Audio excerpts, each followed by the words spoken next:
प्रसाद चंद्रमुखीर हस चंद्रमुखीर हस पुस्तक कविता पुस्तक आपनक पाखक आसीबा पर्यंत लोकार्पित हैला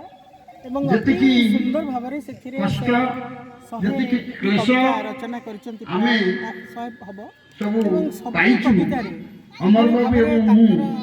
से विषय को संक्षेप रे आपन कहबी मन भीतर जो भावना मनवा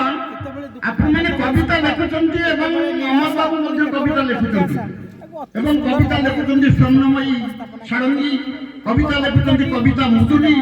कविता लिखुचंती आमर सपनांशु दास कविता लिखुचंती गगन बाबू समस्त तम कविता लिखुछ एवं प्रबंध लिखुचंती आमर से मूर्धन्य व्यक्तित्व बाबाजी पटनायक एई भली एवं नाटक रचना करछंती संदीप पटनायक आहुरी आमर लोकमानक भितरु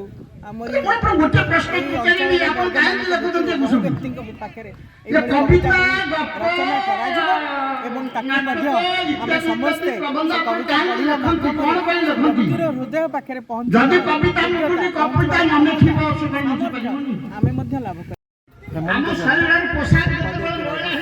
साहित्य संसद कोर केन्द्र आज साहित्य प्रतिष्ठान सदर्थर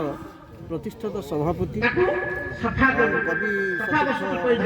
राउतंकर सुंदर काव्य संकलन चंद्रमुखीर हस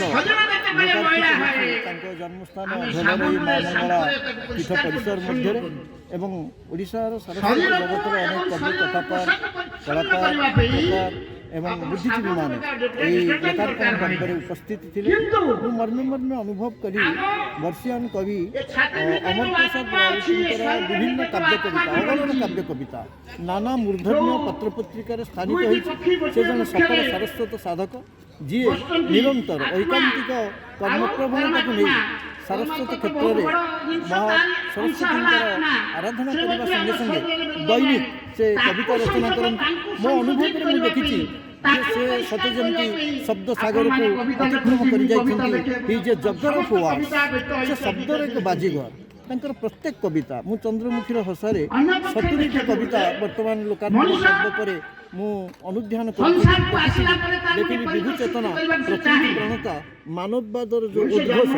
से कवितार प्रति क्षत्र प्रकटित तेणु ओडिशार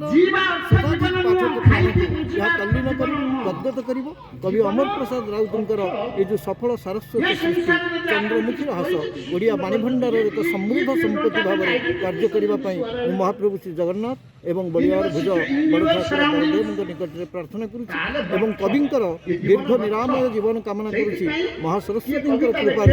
लेखनी बलवत्तर रहे चलचंचल।